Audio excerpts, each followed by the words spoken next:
Have you ever walked into a room and thought, man, I don't belong here. People are smarter, more talented, more competent than me. Or maybe you achieved a big goal and you thought to yourself, wow, I just got lucky. If that's you, you're not alone. That crushing feeling is called imposter syndrome. And if you feel that way, you are not alone, because most people, normal human beings, feel this way anytime they're jumping into a new thing, a new activity, or reaching new levels of success. It's like when you get a new job or you get a promotion, you actually are capable of doing that job, but you feel like you're not because you don't have proof of concept of doing it, and you don't have a normalization point where you can say, yeah, I know I'm good at this because I've proved it to my brain. And that's all part of the growth journey. And in this video, I'm going to talk to you about what imposter syndrome is and how we can overcome it, and actionable steps that you can take to move to the next level where you can accept the fact that imposter syndrome is very normal and how you can mitigate it and overcome it. All right, so let's break it down. Imposter syndrome is the feeling that you're not as good as other people perceive you are. So you're sitting there going, wow, they're going to find out at any moment. I'm like one mistake away from being exposed that I don't know what I'm doing. And now that feeling comes from two things, two big mistakes. One is comparing ourselves to others.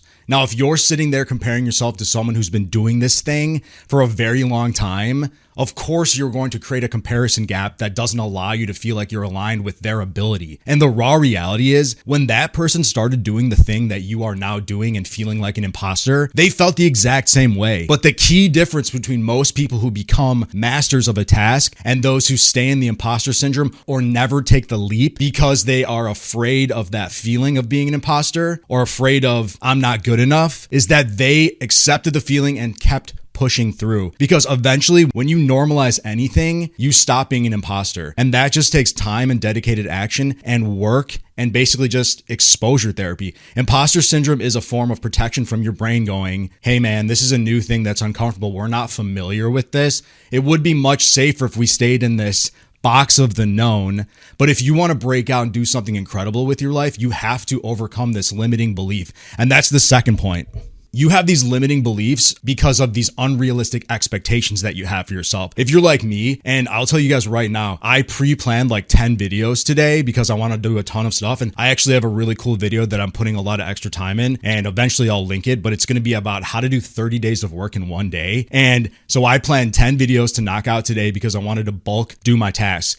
And had all the pre-planning done, did the scripts, I had the shots, I had the narration, the thumbnails, everything. And I still spent, no joke, like 2 hours sitting on my couch, just like procrastinating because of my unrealistic expectation to make all of these videos amazing. Oh my God, what are people going to think? They're going to know that I'm like not good at this, or I don't belong here. Like, what experience do I have to like jump on off of? And I literally had to stop myself in my tracks and say, just go do the action, because 99% of the time when you do the action and you put that content out, you say that thing in that meeting, you do that whatever that it might be that you're working on, 99% of the time it's going to be way better than you thought. And anything that isn't perfect, you can learn from, and it won't be something that people are like, wow, this person's terrible. Like, most of the mistakes that I see in my videos, no one even notices. And if it's something that I can track with analytics, because there's a ton of data on YouTube, I can go, okay, there's a correlation to what I did here that worked and what I did here that didn't work. But I'm never going to get that data if I sit in this fear because of my unrealistic expectations that don't allow me to actually do the activity. So you have to break free from that. And let's say you want to make content on YouTube. Yes, there are channels with millions of subscribers that have like 10-person teams and like millions of dollars worth of production budgets. You can't compare yourself to anyone doing anything that you're doing at that level. And every single one of those people started at a level where you are right now, or where I am right now. And don't let that be the limiting thing that pushes you from not doing what you want to do. Yes, even if you are an imposter, let's say even if that is true, you have no idea what you're doing right now, the only way you're going to have an idea of what to do is by doing the thing you are afraid of,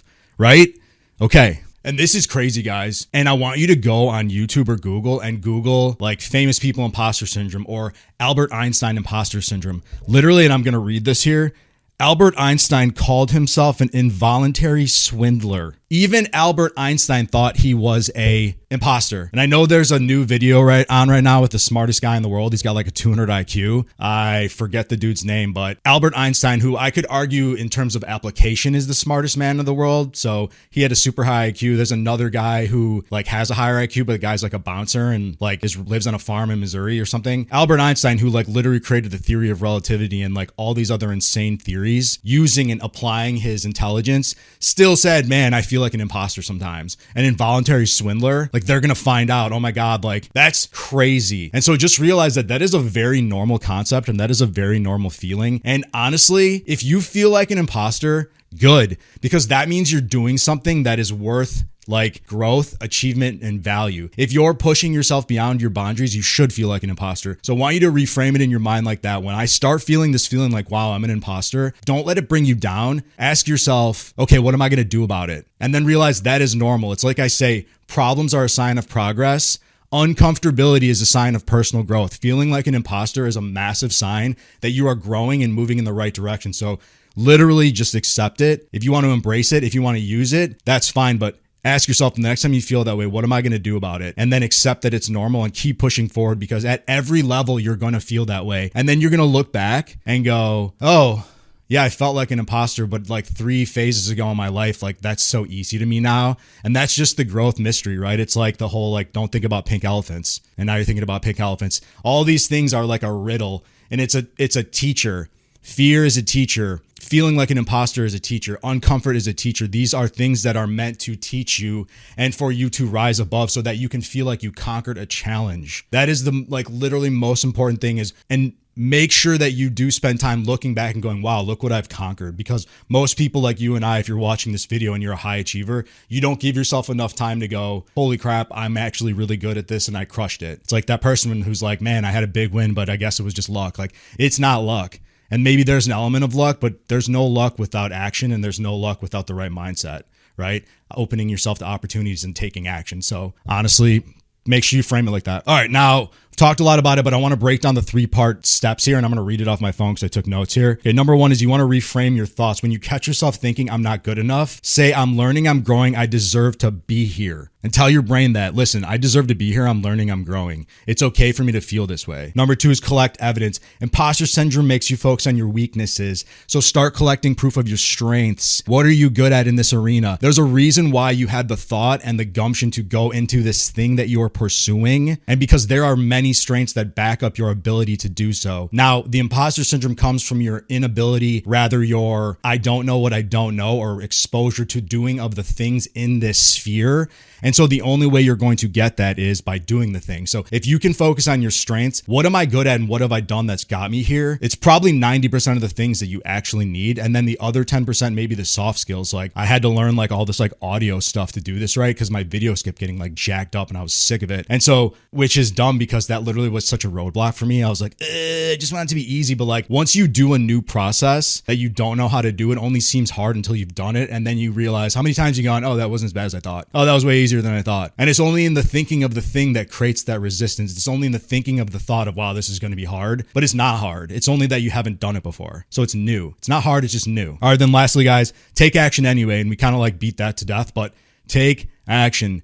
Whatever, no one cares. There's a Stoic quote I'm going to mess up, but it's essentially like, we spend so much time worrying about what others think about us, and those are people that we don't even really like or know about, instead of worrying about what we think about ourselves. And if you were literally like on your deathbed, would you be like, wow, I'm really happy that I worried about what all those people thought of me? No, you'd go, damn, bro, I wish I would have XYZ. And so don't let imposter syndrome, don't let your fear hold you back from having the things that you want in your life. Don't live a life worth regretting. And when you get in that moment, just literally tell yourself, do it now, and just go and do the thing. And even if it's not the level that you want, you'll have exposure that'll make it easier and better the next time. All right, guys, thank you so much for watching. I am absolutely thrilled that you're here on this journey with me. Please leave a comment. Tell me what you think about the video. If you need help with anything, reach out to me.